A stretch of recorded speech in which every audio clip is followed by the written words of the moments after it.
Hey guys, good evening. How are you guys doing? Already see a few questions in the chat that we'll get to. But yeah, we'll start off slow so people can actually come in, and then we'll talk about ETH breaking the all-time high. That is pretty impressive. Don't need that anymore. And yeah, then we'll talk about Bitcoin and the other altcoins as well. Evening, Don. Good evening, Funny Random. Good day, altcoiners. Has it been a good day? I've not been staring at the charts too much today. Just been having other stuff to do, but I'll go through them with you guys. Audio video good to go. Doing good, man. Thank you, man. Appreciate it as always.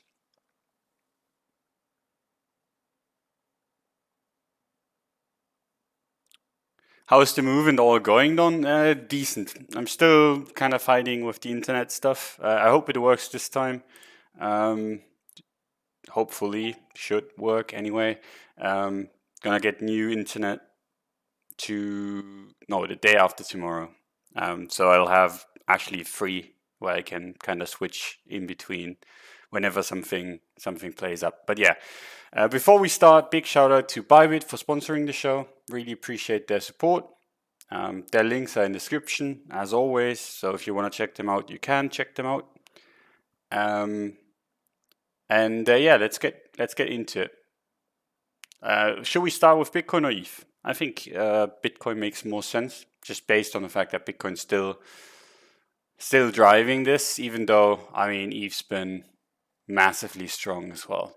High time frame, like I said, the last few months, there's no reason to expect anything bad, just based on the fact that this is bullish trend. There's nothing bad on this chart.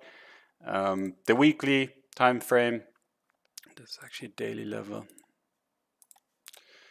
The weekly time frame, same story there. So far, we talked about this last week. So far, it just looks like a pullback.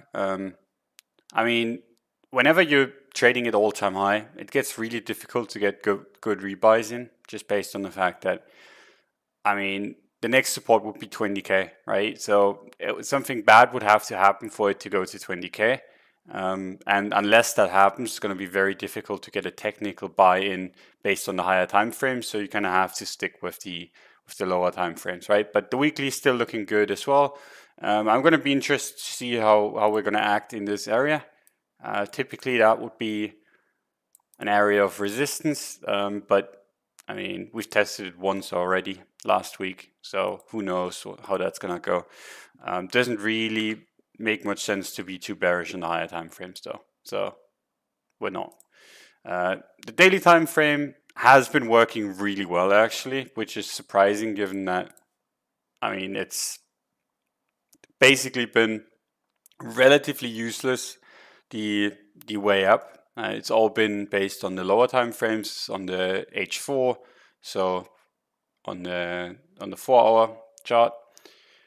Now we finally have some support resistance flips. We have some resistance reclaims. We have some spikes into resistances that get sold off. Like that was pretty neat, right? You kind of close at resistance, or like spike into resistance above the resistance that is nearest to price, and then you close at or below it. It's basically at, and then it retraced a little bit into a bullish retest of this reclaim. So it's been going pretty well. The daily's been finally kind of getting some love, which I love to see. We're getting into this higher time frame, or like, sad that we're gonna have to call the daily the higher time frames, but it is what it is, right? But yeah, we're getting into resistance here from 3.7 to 3.9. I think if we do start seeing closes above there, it's just gonna giga moon. Don't really see much reason for it not to. As long as we haven't, it makes sense to kind of be cautious in this area. I think it gets pretty close to a good to the optimal kind of short entry, even though you don't really want to short this given it's just up only, right? But whenever you see a short setup, right, and this is something that I've said over the weeks a lot, when you have like this kind of bull trend and you see a short setup, you don't necessarily have to take the short setup. You can just de-risk your longs and then just put them back on when the short setup gets invalidated, right? Because, I mean, let's be real, this trends up. You see people get rolled over and over again, trying to short it. So you don't wanna, which fair. I haven't really wanted to short this either. So I've just been chilling. But the way to kind of play this whenever you get short setups is taking some profit and then re-adding them higher. So in this case, this is the resistance to beat.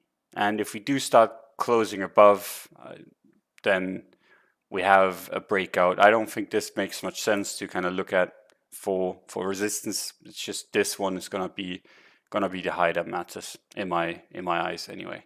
So yeah, that's kind of how I'm gonna look at the daily chart. Still, market structure is still bearish technically, but like I said, I mean, fading this is scary, and I mean, I can't fade it anyway. Germany has kind of crippled me in that way, at least for now. Still working on it, but I wouldn't want to anyway. Doesn't really make much sense. And then if you really want to get kind of bearish at all, I think the best kind of way is kind of just see where this range breaks, right? And if it breaks to the downside, then you have an area that get tested multiple times. I think we talked about this last stream as well, that there was like some weird infinite bit going on again. Kind of reminded me of this area. Not entirely sure if I tweeted it or if we talked about it, but yeah, same thing happened here. Not really a technical reason why we bounced there, but a technical reason why we bounced here, right? Sailor's shilling, don't be bear is bad. Yeah, I mean, Sailor's shilling right now has been, I think, since this morning and going into tomorrow. So we'll see if you can get people to buy Bitcoin in the next few weeks to months, whatever. Yeah, it's going to be interesting to watch. That's why I'm saying, like, if you mega bullish this and you get short setups, you don't have to take them. You can just chill, take it a little bit slower until it gets invalidated, and then the invalidation of the setup is usually a good long entry, right? So you have that going for you. And then on the 4 hour, this is something that I've been watching for a while now, is this range here. And yeah, it's been pretty neat. You had this range, you had a breakout to the upside, right into the next resistance. This was the Elon Musk spike, right? So we are retesting that right now. But given that we've already tested this once, and then that was also the original breakdown point, we really, like, if this was bearish on the short term, really shouldn't have retested it a second time, in my opinion. The only kind of way that I could see this be short-term bearish again is if we started losing 35. So this area has to hold on the short term. I mean, on longer time frames, doesn't really matter too much. It's just the short-term development, basically, of what is price going to do in the next 4 hours, 8 hours, 12 hours, day or two.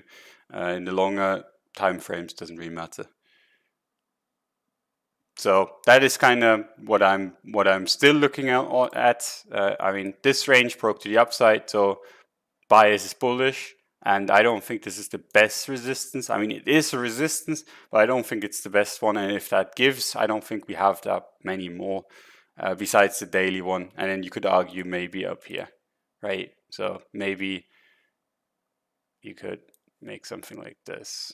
And then you have resistance up here. But then, I mean, you just add them for the sake of it. I don't really want to do that, just based on the fact that, I mean, this is swing high.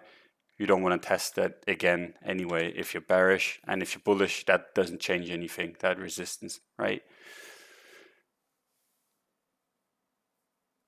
Can't you just short by 1x instead of selling or moving to stablecoins to avoid taxes? I mean, I can sell, yeah. I can sell spot and rebuy it, but it's more of a hassle than it's worth.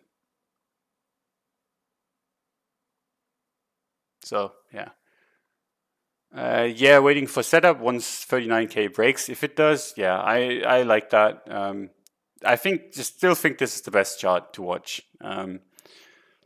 So that's gonna be the one that drives my bias. This is just basically me being bored. And I mean, it's been working pretty well. You've had support here. You got an inverse head and shoulder-ish into it, broke to the upside, and rallied from there, right? So if you're looking at that, you get, excuse the painting, you get some nice action anyway. You don't have a GmbH? I do, but it's more than a headache. So, yeah. Which scenario seems more likely to you? ETH going up higher where Bitcoin ranges, or Bitcoin breaking out into all-time high and ETH stalling? I think both are very possible. So it's not really one or the other. So for me, ETH, let's look at ETH.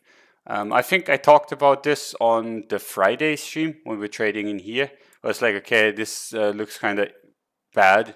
And then it broke to the downside, retested from the underside. In general, in bull markets, right, when you have a bull market where it goes up and then you have a resistance like this, right? So you have a support resistance flip. What you do, and this is something that I can only recommend, that I can only recommend you do, is you look at these, you see a support resistance flip, right? So you get a support resistance flip, and then you get the reaction, and once that's done and it gets bought up, maybe even like if you really want to be like stubborn in the position, the second reaction, and if that doesn't have any follow through, you just don't want to be in it, right? So in bull markets, how you trade on the short side when you get a short setup, if you have to, or if you feel like trading on the short side, is you have support resistance box level, whatever, right? Price goes in it, bounces, breaks through it, retests, right? The first retest, totally fine to play. The second retest, you're already risking your neck. And then the third retest, you're being an idiot, right? And it's basically what happened here, right? So got reclaimed. And I mean, that's the best kind of situation that you can have as a bull. This is why I like these setups so much, because this is either going to be the breakdown where this completely shits the bed, or it's going to be the breakout where it completely moons, right? And in this case, why I like this so much is it broke to the downside and then broke back up. So now you know, okay, everyone that got shaken out here shouldn't get a position, like shouldn't be able to position themselves again. So you can just chill and put your stop loss below these lows, because I mean, we've been rating these already, right? So this has been rated already in here. You've had the breakdown, everyone gets bearish kind of thing, right? And then you get this 4-hour candle and you know, okay, that's the go signal. And then you have your stop loss down here, you have your entry up here, and then you just play it into the all-time high. So, I mean, that was a pretty neat setup. Doesn't really get much better than that. And that is why, like, even if you get like a setup on one side of the market, if it fails, there's a reason why you want to still be looking at the market, because the opposite side gets interesting real fast. And in this case, it did. And the same argument that I made with the box earlier, with like first, second, third retest, same here. First time resistance is hit, second time, third time. I mean, you're already stretching it if you're shorting the third time. If you're doing it at the fourth time, I mean, it's just basically your own fault. And then how does this turn back bearish? Because I mean, we're just going to assume it's going to keep going up in general. But how would it turn bearish again? And in my opinion, that would be by losing this and losing this. If you're over eager bear, I think this is the one to look at.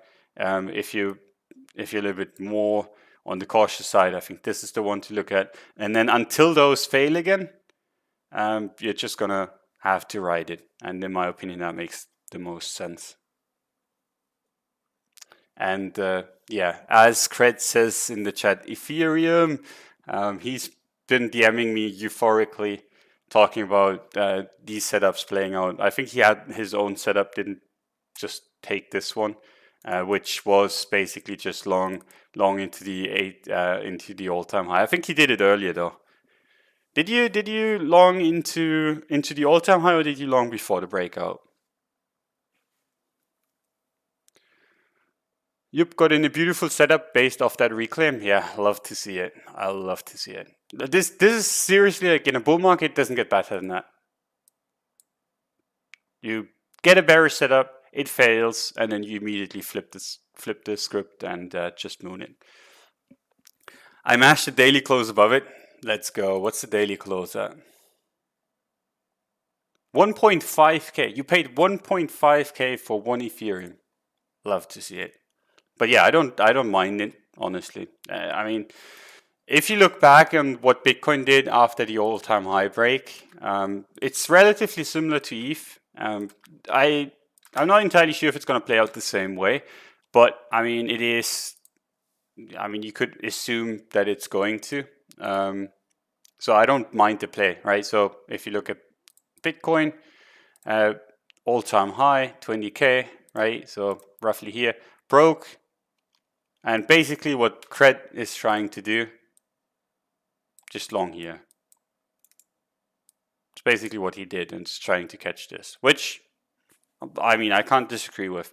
And we said back then, if you guys remember, that the only thing that would turn this back bearish would be a move below the all-time high. Never happened. And it's the same, like if ETH is truly bullish, it shouldn't break back below the all-time high level again, because now we've actually made a significant move above it. If we maintain that, I don't see a reason why we should go back. So in the case of that setup that we just talked about, that Cred took, if he's right, it shouldn't ever get close to his entry again. So it's pretty fine. So Altseason now. Yeah, that's a good question. I like, I mean, I've been liking ETH BTC a lot ever since the 0.031 breakout.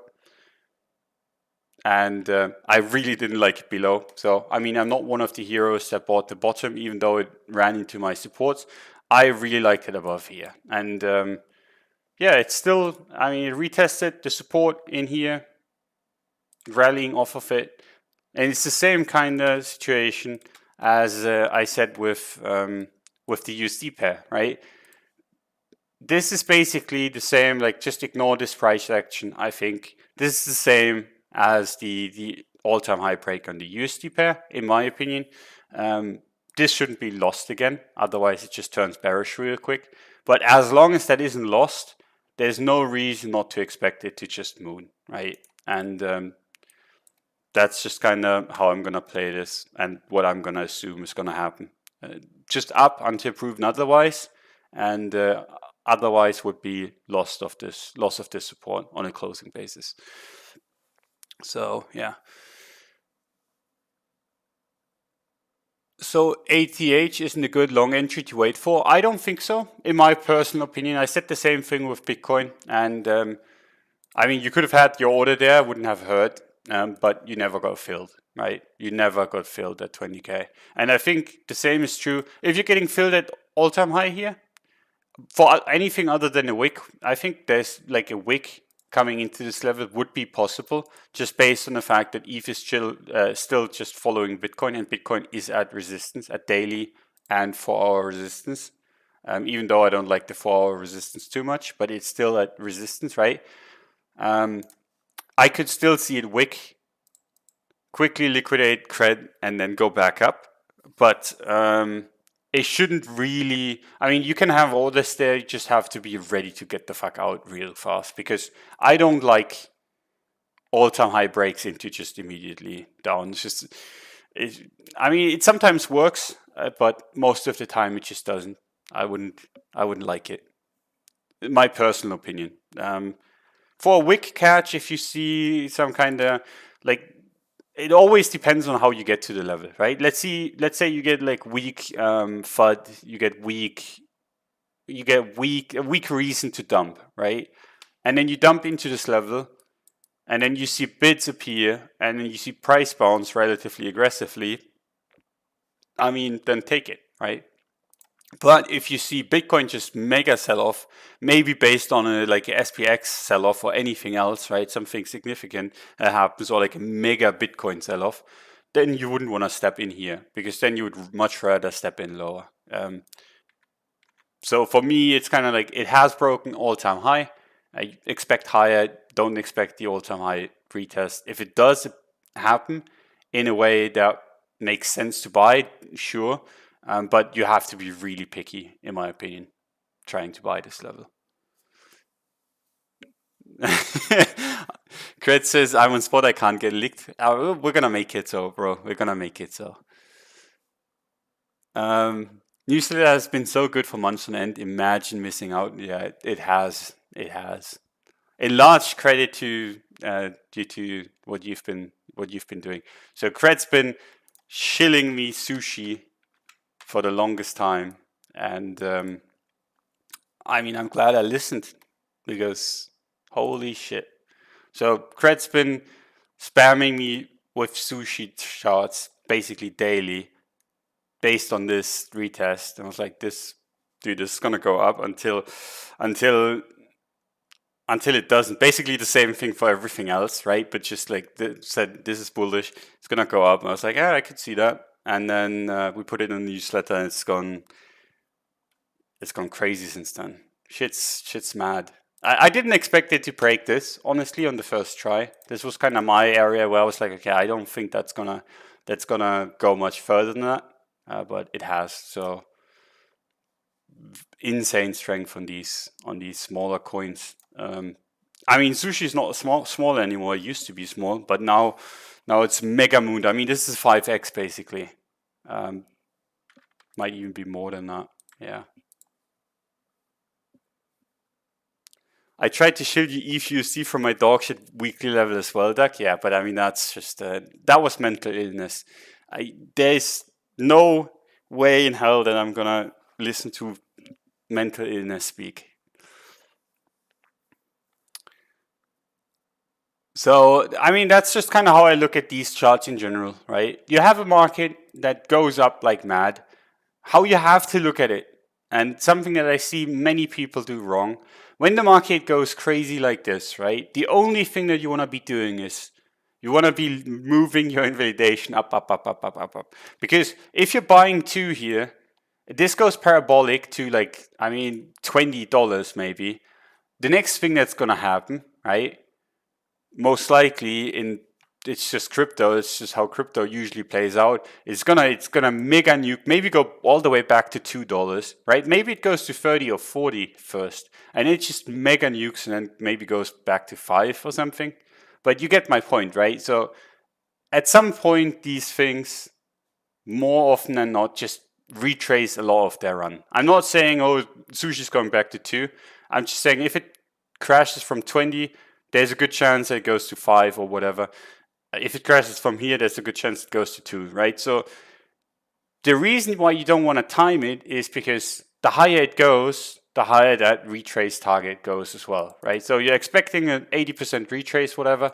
If this triples from here, and you've been bearish from $14 all the way to 26, and then it retraces a shitload of the move, it's going to have to dump 50% only to get back to where you were bearish. And then the retrace of it, it's not really doing you any good, right? So what you do in these instances to prepare for that kind of case is just you move your invalidation higher and higher and higher. And sushi's been really well, doing really well with technical. So this is a good example, right? Let's actually use the correct chart.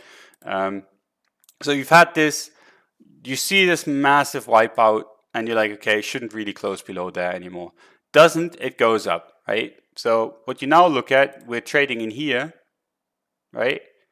Where do you want to be invalidated? First, there was a close below here, right? You're trading in here, now it's a close below here. And I know this is very far from price, but this is how you have to trade these altcoins. Otherwise, you're going to miss out.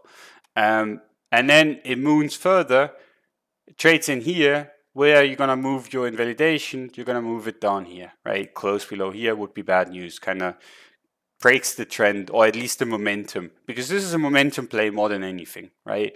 And then it trades in here. You still have your stop loss or like your invalidation. You don't want to have like too strict of a stop loss down here. It goes further up, trades in here, and then you can move your invalidation down here. And it goes further up and further up and further up. Generally speaking, what I try to do when I trade these altcoins is, let's say you're trading in here.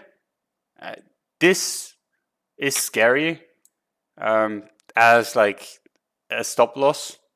From a closing basis, this one is less so. So what I usually try to do is put it the invalidation 2 swings away. So this is 1 swing, the second swing. We go up here, you have 1 swing, second swing, so you can move it up a little. Then you would trade in here, you have 1 swing, 2 swings, put it down here, or maybe even down here. You get the point, right? So you want to have at least a little bit of leeway. You're going to give back a bunch of this move at the end of it, but you're not going to be holding the bags. If you're an investor, you don't have to do it.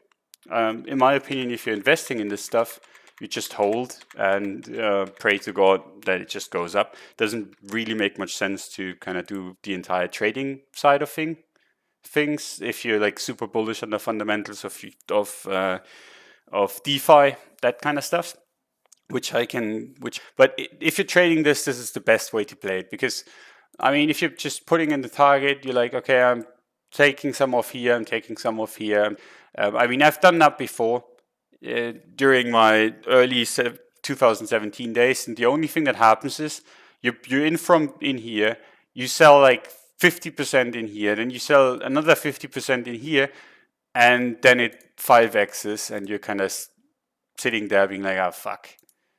Much better way to do it, in my opinion, even though like this was pretty nasty. This could have shaken out pretty much anyone. Then again, like if you've had your stop 2 swings away from there, would have been safe, right? I mean, if you use this one, you get fucked. But then again, the one thing that you can do, trading is not final, right? You get stopped out by like a move that is pretty mean. Like this one, if you put in a hard stop. In my opinion, in general, I don't use hard stops on altcoins, so this wouldn't have stopped me out anyway. But if you use hard stops, you can just get back in. It's just sometimes you get stopped out and you just have to try again, right? It's how it is. Hope that helps. I mean, that's just kind of how I trade these altcoins, because really, like, the worst thing is selling it all and then seeing it go to the moon, or selling too much on the way to the moon. As long as you're not having liquidity problems, right? Let's say you're the biggest sushi holder there is, you'd be an idiot not to sell on the way up, just based on the fact, because I mean, there's no way you're gonna get out at the top. It's just no way. But the good part is, like, if you're trading with smaller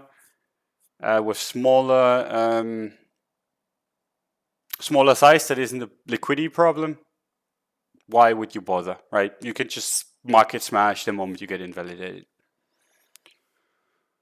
Please define hard stop. Okay, so the difference between a hard stop and a soft stop, and this is something that I've made up myself, right? I have no idea if anyone else uses this, but this is just how I look at it. A hard stop is, okay, you're looking at this, you're in a trade, right? Maybe you're even on a leverage kind of trade. If you're on a leverage trade, you always have a hard stop, because your liquidation is, I mean, let's say you get in here, your stop loss, or like your invalidation in general, would be a close below here. Your liquidation is somewhere down here. You would be an idiot not to have a hard stop, which is just a stop loss, a normal stop loss, somewhere above the liquidation, because you're going to have to pay a shitload for the liquidation. Something most people nowadays know, but a lot of people still don't know, is if you get liquidated, you pay a shitload for the experience, right? You pay up to 70% of your position in the liquidation fees if you're going at it with too high leverage, right? So you'd be an idiot. Anyone that gets liquidated in general, trading really poorly, right? So you have a hard stop there, and then a soft stop loss would be a close below here, which is, okay, I'm invalidated, my trade is invalidated down here, and then we close down here, and then you can think about, okay, I'm gonna just exit on the candle close, or I'm gonna just see how price develops. Like if you see that the dump's pretty weak, and you might get like a retrace into resistance where you can get out or something like that, right? So this is the soft stop where you're just like, okay, I'm invalidated, but I'm not stopped out yet, but I want to get out of the position as soon as I can. You don't want to, like something that I see people do when they're using soft stops is a price dumps below their invalidation, their soft invalidation, and then goes back up, and then like going back up, whatever, my invalidation was wrong, and then they don't get out, and then it dumps, and then they're kind of screwed, right? The moment you get soft stop or like soft stopped out, even while you're in the trade, you're looking for an exit. Doesn't matter what happens after. But in all coins in general, if you're using a hard stop, beside like not a soft stop but a hard stop, and you put your stop loss down there, you get wrecked. Even though it's never closed down there, this was just an anomaly. Doesn't really like invalidate your thesis, right? This wick does. It doesn't do anything. It's just a wick to kind of fuck you over. So there's a difference there that everyone that trades altcoins should understand. Because these markets are illiquid, right? And if you just put a stop loss or like a liquidation or whatever in there, there's a good chance you just get liquidated or stopped out without actually your trade getting invalidated. And I mean, I can tell you guys an example in my world, right? I traded the BSV back in the day. That was kind of fucked up. Actually, I traded BSV on FTX. Oops, sorry. And was just trying out FTX. And BSV was basically, I mean, FTX was the only one that kind of allowed BSV margin trading, right? So I saw BSV. I was pretty sure it was going to go up. Loomdot spammed me with BSV. The setup looked pretty good. You had like this run into previous support and then this ascending triangle. It just had a feeling. I think there was like a conference or something coming up. Was pretty sure that was going to go up, right? So it went up, broke out. I saw it too late. Got in here and was still transferring funds over to FTX. So I had to kind of be a little bit careful about actually getting liquidated because didn't have enough funds there. And then put my hard stop below here, I think, for the short term until my funds arrive so I can actually position more, right? And then I could move my stop loss down further as well. I just wanted to get in as soon as possible. And then what happened on the low time frames, I don't know who did it. I don't know if Sam personally got involved to stop me out, but it literally just nuked and the entire liquidity went away. And then I basically made that wick. I had to reposition afterwards and that worked pretty well. But this is kind of the risk that you take in these situations. You establish a big position, or you're trying to kind of front run the market, whatever. You get rinsed like this. And if this was a soft stop loss, right? And I said, okay, any close below here, and I'm getting out, then wouldn't have happened, right? And I mean, that's just over leveraging basically. But for me, it didn't really matter. Like I had a little position on there, just reloaded and got in heavier. I mooned, that was fine. I lost some, gained some back. Didn't gain this entire rally. I sold way too early. But yeah, you get the point, right? So want to try to avoid that kind of stuff. And these things are so illiquid that you just have wicks that are pretty tall. Okay, let's go back to, oh yeah, so the original question was Altseason or not. So traditional Altseason, I still don't think you're gonna get the traditional Altseason that we've been kind of having for the last few years. I still think it's gonna be sector specific until Bitcoin kind of does its part, which is show some weakness and actually either range while sliding down or just nuke. I think until that happens, you're gonna see specific sectors like outperform heavily. DeFi has been outperforming heavily. Anything to do with ETH's been doing really well, right? While the other ones just been doing shitty. Some of these, like some pumps you've had, but in general, it's just pretty boring on the older markets. But the DeFi market's been absolutely buzzing, right? So you're looking, in my opinion, you're not looking for an old season, you're looking for a sector season. DeFi has been really good for that. I've been talking about it for a while. Until Bitcoin kind of plays ball, because I mean, let's be real, right? Bitcoin breaks 40, 50, 60K. These altcoins are not going to do too well. That doesn't really matter, because if you're trading the stuff that is actually moving well, like sushi, for example, we've written about in the newsletter. We've written about Uni. I mean, if you're trading this kind of stuff, you don't really care, right? You really don't care. It goes up, you're happy. If it breaks down, you move your invalidation higher and higher and higher, right? You don't need an old season for this. This is DeFi season, if anything, which, I mean, is pretty great. Don't need an entire sector to moon if you're in the right sector. Thank God started including DeFi. I mean, I'm not going to talk too much about it because it's in the newsletter. I don't really see good reason to kind of repeat myself 10 times over. If you already write it in the newsletter, if you're not reading the newsletter, it's kind of your own fault, right? If you're interested in this kind of stuff, because the newsletter has been for weeks now, basically, almost exclusively DeFi besides Bitcoin and ETH.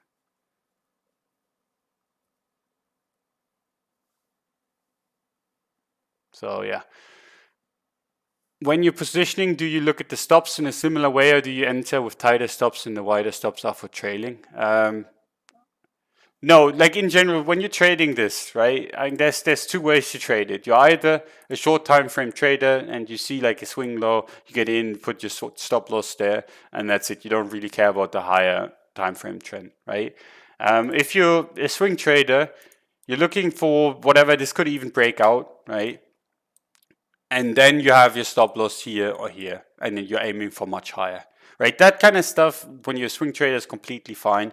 If you're a low time frame trader, you get in here and you're trying to hold forever, you get stopped out by this.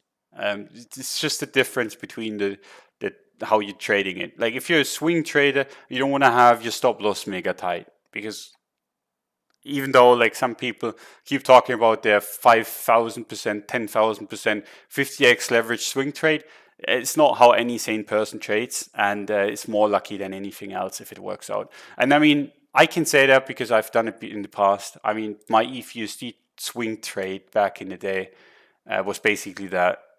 Was completely stupid based on this consolidation, reclaim to the upside, right? Got in, like I expected the reclaim, wasn't even okay. This has reclaimed yet. It was just, I'm expecting it to reclaim. So I got in with a mega tight stop and tried to swing play it. And that worked, but it's a retarded way to trade. Excuse my language. It just doesn't make, I mean, this worked for me really well. But I mean, you're having a shitload of stress, and 9 times out of 10, it just doesn't work. What you instead want to do is, if you want to swing trade, actually get a proper invalidation. Like for example, you get this nuke, you get a rally, you're looking for a buy into prior support because you think the bottom's in. So you can actually trade this from here, or maybe even here with the stop loss down here to the upside. And that is much like that. That's probably going to work. Whereas the thing that I did in here probably is not going to work. And the same thing here, right? If you trade it around 100 in high leverage, I mean, that's probably not going to work. But if you're trading it and you're like, okay, this wick to the downside, and we talked about this on stream back then, is the bottom for ETH. I mean, you can put your stop loss there and you're fine. But if you're looking at the lower time frames, and I mean, this is already really greedy and you get like great gains if you just kind of stick with it. If you're looking at it on the low time frames and you're like, okay, this was the bottom, right? This candle here was the bottom. So it probably doesn't go anywhere close to this anymore. And then the wicks in here, you get wicked out and then you miss the run, right? So there's a big difference there. Like You don't want to be like, if you're looking for swing trades, you don't want to be too greedy. You have your stop loss a little bit further away, or your invalidation. And stop losses for ETH, Bitcoin, fine by me. Stop losses for the altcoins, like I said, I'd prefer soft stops over hard stops, just how it is, just based on the liquidity and how they trade. Okay, Don, I subscribed. You got me. I'm happy to hear it, man. I mean, it's good. It's good. It's basically, I'm the chart monkey. I draw a chart, ask Fred if he agrees, and he writes it and gives the entire reasoning and makes it beautiful, makes it actually make sense, and then we kind of combine it both, and actually turns out pretty good in my opinion. So yeah, I don't do much of the writing, so any kind of beautiful stuff that you see based on credit. So credit to where credit is due, which is to credit. You do that for yourself too. Look for invalidation first and then sell. Yep. If you're swing trading, yes. If you're just small, like if you're trading the small time frame, right? You're more than happy to kind of get in here and then get in out here, and then you took a big win with your stop loss very tight, and you're fine with that trade. But if you're swing trading this, you have your stop loss down here somewhere. You're more than fine with taking this, and then if it retraces, you're still in. Probably goes, like, if it goes higher, you move your invalidation higher, and then you can do both ways, really. You can either just get out the moment it actually breaks market structure and just get out, or you wait, like this is your soft stop, you're in from here, you wait, like if it, let's say this nukes completely and then comes back up a little, and then you get a chance to sell. Like, that's just trade management. It's a little bit more advanced than just putting a stop loss there. So the one thing that you cannot do with these kind of things is just ignoring that you technically got stopped out. So if you're not selling at the best opportunity that you're gonna get, you're just trading wrong, right? Because you have been invalidated. That doesn't change just based on, okay, it's a soft stop loss or a hard stop loss. So you need to get out. It's just a question of, do I get out immediately or do I get out later? And in my opinion, both ways work. If you're a person that just can't stick with the plan, put in a hard stop and just be fine with it. Because the last thing that you want to do is give yourself the power to act when any kind of action you take after the trade has already been initiated is wrong. Like, there's some people that I know that have no impulse control, no nothing. They're good traders because they put in limits and they put in their stops, and then they kind of force themselves to watch it go. And then there's other people that are really good at managing it, which, I mean, that's the optimum kind of. So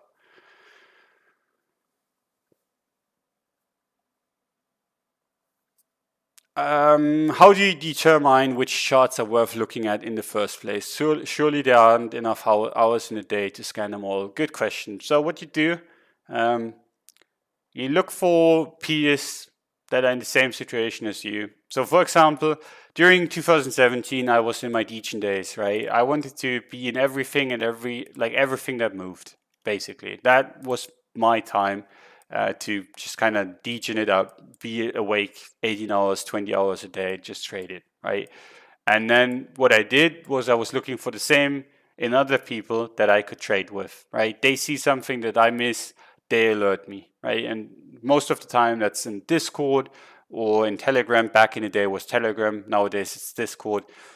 You chat with them, you kind of get to know them, you kind of get a feel for them, and then they can help you out with stuff that you're missing. That's kind of the best way to go about it. Or you just turn into a very organized person. So you kind of see trends happen. You kind of click here, make a bunch of lists, right? And then just order it to, okay, this is this in this sector, this is the other sector. Completely order it and make sure that you know what is where. And then you just have to look at one or two of each sector, and then you kind of know the rest. it's also a good way in general to go about it. I'm too lazy. I kind of know what is what and what is what sector. And I don't really use this anymore. I just type it in because at some point you just learn everything by heart and you can kind of remember it. But I think like back in the day, I still remember me having a spreadsheet open on a second monitor at all times to kind of see, okay, what sector is where, which sector is moving, which sector isn't, and then kind of play off of that. But yeah, I mean, if you don't want to be too organized, get a friend group. It's the best thing that I can recommend you do.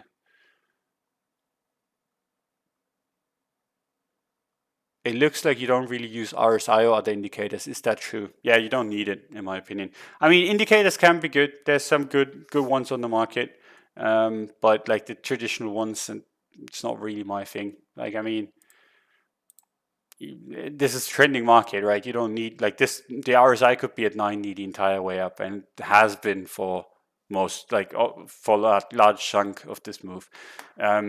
The only way where you actually need to use the indicators is, I mean, it depends on the indicator, obviously, but is like when it's chopping, it's going sideways. You kind of look for the chopping sideways indicators. Trending upwards, you use B bands or whatever, and you're like, holy shit, this is magic, right? Every kind of bounces off of the B bands, but in the end, it's just basically a trend, right? This has been trending upwards. If the B bands, for example, Bollinger Bands, help you in holding or kind of keeping your conviction, I mean, turn it on when you see a trending market. But like the indicators are only really good to support your ideas, in my opinion, and not really okay. I see an RSI divergence and I just punt on it, because if the market doesn't fit that idea anymore, that trending idea or that choppy idea, depending on what indicator you pick, it's not going to work. Confluence Don plus cred equals technical roundup plus 85% accuracy. Yeah, technical roundup has actually been much more accurate than I have. The best kind of thing about it is just kind of it forces me to look at the chart unbiased and just write what I think is technically there, and that's not been wrong for a long time. And with Kretz, the same thing. He looks at it and he's like, we're chatting about it and we have personal opinions where the market is going to go. And we chat about it and we sometimes are like, dude, looks like this is going to go up higher, or this looks like it's going to nuke based off of the charts. So kind of forces you to consider what kind of bias you have. And so far it's been working really well. Mostly written biasless, but it's caught most moves. Much more accurate than I have as well. Yeah, it's kind of like it is true, like 1 + 1 equals more than 2 in this case.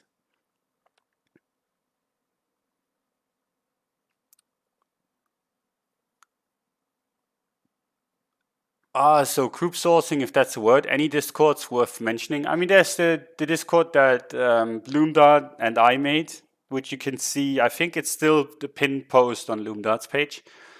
And there's a bunch more. You're just gonna have to look around. But I mean, those, like, start with a free one. Look for the people that are interesting to talk with. Find some friends, and then those friends are gonna invite you into other like split Discord chats and whatever. It's the best way to go about it, in my opinion.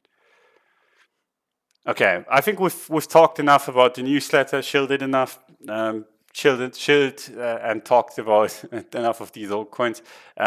Let's talk about Dogecoin, because fucking hell, man. One, I don't appreciate you guys front running me. This is kind of fucked up. Not gonna lie. First I got front run, and I'm pretty sure this was like front run by me posting about it on Twitter and talking about it on here so much. At 15 sats, I wanted to get filled at least a tiny bit. I got filled a little bit higher, sold the first pump, I think was this one. And then I really wanted to buy at 22. And this was the one where I was just unable to get filled. And you can kind of see where it wicked. Got in tiny, but tiny, not really. Like, it's not even worth talking about. And was just too stubborn to raise them. So you mooned it without me, and I'm never gonna forgive you guys. But yeah, now that we've mooned, where does it go next? And a lot of people are talking about, okay, Dogecoin starting, or is going to start a trend up. In my opinion, in general, anything besides this, like anything, expecting anything besides that the cycle is over, is quite aggressive. Now, we're in a situation where memes are king, and memes have never been worth more than they are now. So that's kind of basically the fundamental part of Dogecoin, the meme aspect of it. And anything that is a meme nowadays does well, right? So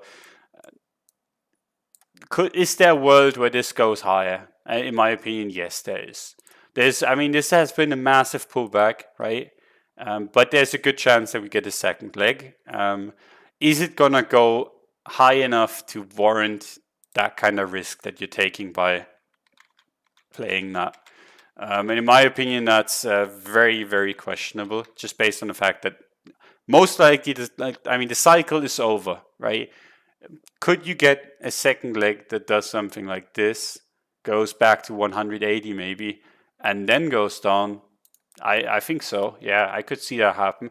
I could even see a move to where it gets completely nutty if the traditional markets stay nutty. And I mean, that is something that has stopped a little bit by GME, just GameStop for the people that don't know, by GME just crashing. So that kind of fuel is a little bit gone, that kind of frenzy. But yeah, could I see even the high get taken out and then then it goes down? Yes. But what you're basically playing in that instance is you're hoping, like let's say you get in somewhere here, you're hoping for 2x against all odds, just for 2x. And I think that's a tall order. Could this start trending? I think you're expecting too much at that point, right? So, a high and then down, or this and then down, or just straight down. Those are the three things that I could see. Would I want to position for this on the long side? Personally, not really. There's a trade to be had there. Let's say the weekly closes at 106 this week. I could see it go to 150, 60, 70 next week. And that would be like a setup where I could think about it, because your stop loss would basically be down here, your target would be up here. That's not the worst idea in the world, but yeah, it's a risky one. So in my opinion, could this go higher? Of course. Do you want to play it higher just based on TikTok people are gonna pump it? I don't know. I wouldn't, at least on a swing trade basis. This is a short time frame. If you're trading this, trade it on the lower time frames and don't stick with it, in my opinion. People like me that haven't gotten filled much at the supports, we hate to see it because these cycles come by only so often, but it's not like it's played out and there's no reason to chase it, even if it does go higher, because this is a cyclical chart. It goes up, it goes down. You'd be quite aggressive to think otherwise. Looks like Doge is highly shortable now. Yes, I wouldn't short it. Like I said, could easily go to 160, 170, and then you're shorting from below 100.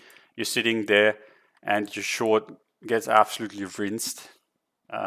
Not my kind of world, even more so because it closed above resistance. It's just somewhere where technically this is a breakout. Technically you should be looking for buys on this, ignoring, like, let's say you only had this chart, a mega moon, it got rejected. There's a good way for any other chart to go sideways here and then go up, right? But it's Doge, and you have this history of it going sideways. So yeah, Dogecoin just offers a play a year, a play every 2 years. This was it, basically, in my opinion. Rip, that trade could have made my year. It would have made my year too. Yeah. Even the little bit that I got insanely big. Insanely big for what it was. and for a short while anyway. Okay, let me see what you guys write. You can profit from shorts too, you know? Yeah, but no. There's just no. I'm never gonna short Doge. It just doesn't make sense to me. Even if I was 100% sure this was gonna go down, I mean, it's Dogecoin. How could you short Dogecoin? Is the opportunity cost of buying Doge if it goes to 20 cents soon worth it without waiting at least a few months? Like if this nuked to 20 cents now, I wouldn't want to touch it. This has to bleed out the bag holders in a way like this, or like this at least, which would still take it into 2022. I mean, if it just does something like this, fuck no. No. You don't want to see that. You want to see it bleed out, or you want to see it go up and then bleed if you want to bid 15, 20 sats again. Okay, so that's it. That's Dogecoin, one of the traditional coins that is interesting. Then we can talk about XRP. It's kind of ridiculous how well levels have been working on XRP. I've not changed a single thing on this chart for ages, right? And we found support down here, rally past. I mean, this resistance level didn't do too much, but yeah, got rejected here at resistance, right? Now, in my opinion, this is still not the most important chart. This one is, which is kind of hilarious to think about. So what we've done, it's one of my favorite setups to short, but like I said, I can't short right now. Otherwise, I would have shorted this. Is you have a support here, and I mean, even this, whatever, you see it down here. Basically, you have a support here, really strong support. You rally from it, you take it out, you go back into it. That is just like the best kind of setup that you're gonna get off of something like this. The problem with shorting XRP, I mean, I would have done it if I could, 100%. But the problem with shorting XRP is that the entire retail crowd that has no idea about crypto loves XRP. So if the retail crowd gets hyped again, that's going to be a terrible trade. So the stop loss on this one, basically, like let's say you shorted this zone, you got close to the top, whatever. One thing is, I wouldn't want to see it go back above there ever again. That would just be bad news for short, right? So that's kind of, you already have a pretty tight risk based off of your entry. But the secondary stop loss is basically just watching these. I mean, Keemstar's been tweeting about XRP, watching this retail crowd and see what they get up to, right? And then if you see them getting up to shenanigans with regards to XRP, you want to get out and then just reposition afterwards. And that's just kind of my view on that one. Not really. I don't really see a good reason to long XRP as long as it's trading below this box. I mean, this is as bearish as it gets, basically. It's the one time where you get to sell, basically, if this actually does go down. It's the best kind of setup that you're going to get. Now, do you want to short XRP when the other altcoins are starting to turn bullish? And that's the other question, right? One thing that what I've done over the years, and I've done more and more over the years, is short one, long another, and then just kind of go from there. So if you want to short XRP, long something else for it, and then just watch the traditional crowd, the retail crowd, the ones that actually like XRP, and see if they get up to anything where you would actually need to get out. Or like obviously technicals, which would be above this red box. So yeah. What about the SEC case goes in favor of Ripple? I mean, then you get out, right? It's just how it is. That's how trading goes. I mean, do you really care? Like, you can even flip at that point. But the fact of the matter is that there is a case, and the fact of the matter is that XRP is against Bitcoin at least, one of the most bearish charts in crypto right now. Doesn't really matter what you think about XRP if you look at it from that kind of perspective.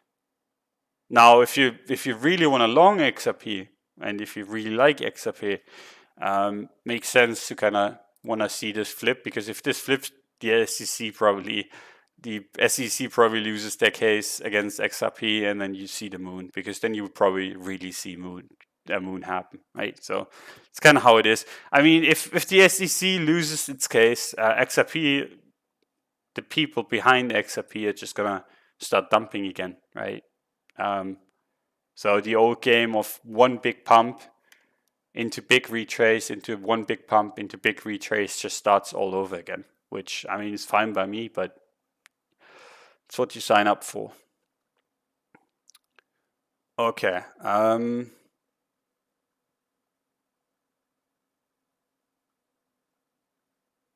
What do you think of Tether in its future? I mean, I'd be surprised if it was anything close to as fraudulent as people make it out to be.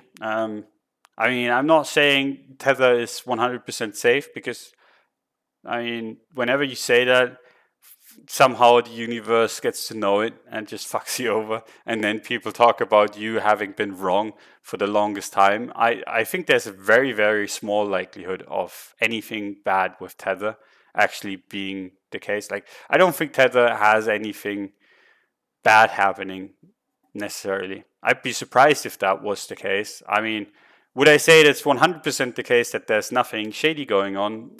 No. But I'd be surprised if anything bad happened to Tether where it goes away. But the good thing is, in general, with Tether and with these kind of stable coins and everything, is that we're kind of getting diversified now. We get a lot more stable coins. Other stable coins gain market share, so that's good in any way. Safe, what is exactly? I mean, nothing's safe in this space. Nothing's safe in the world, basically. I mean, just look at how crazy the world's gotten, right? If you're looking for 100% guarantees, you're on the wrong planet, basically. There's no 100% guarantees. But the one thing that I can recommend you do is like not subscribe to the doomer mindset too much. Because in history, in general, the doomers have lost. And even if the doomers win, they're going to lose, right? If you're a doomer and you just kind of see the worst in the world all the time, I mean, if that happens and you're like, haha, I was right, you're still fucked like everyone else. So it's kind of like, if you're like super bearish on crypto because of Tether, what's the point, right? Don't be in crypto, because if you are in crypto and you're super bearish on crypto because of Tether, but you are still in crypto, you're gonna lose a shitload like everyone else does. Because I mean, if there's a problem, market goes to shit, right? So being the doomer in that scenario doesn't help you anything. And if you're the doomer about Tether and about like some of the stuff that is going on in the space, don't be in the space, because otherwise you're just going to make stupid mistakes. ETH going down, sell or hold. Like I said, liquidate cred and then we're going to go. No, but like, I'm serious when I'm saying this is your invalidation. Retest as a wick, fine. It goes down, stays down, maybe even loses this, and it's fucked. And everyone's gonna know it's fucked, right? So you have the best invalidation that you can have in this case. If you're in from higher, I mean, I can't really help you. That's not my expertise, right? If you kind of longed in here, I mean, I have no idea where this goes in the next hour or 2 or 3 or 4. I just know if it does start to lose support here, these two supports, then it's probably gonna go much, much further down. As long as it doesn't lose those, I'm going to expect it goes higher, right? And that's just the mindset that I employ in these markets. If you want to know, like there's this kind of thing, right? If you're in the market, to be like, okay, I got this, I got this, I got this, I got this, I got this. And you want to predict the entire thing, right? Go on the small time frames and try your luck. But if you're looking at it from a higher time frame perspective or from a trending perspective, and you buy here and sell here, probably have way less stress than the person that did this. You obviously make a little bit less gains. But then again, the chance of this person just fucking it up is 10 times higher than the chances of this person doing it. So I have no idea where this goes in the short term. I just know if it does lose this and this support, then we're in trouble. Until that happens, expect moon, in my opinion.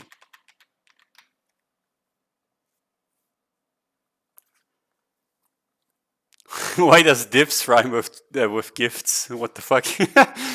Kretz trying to shill his bags. Okay.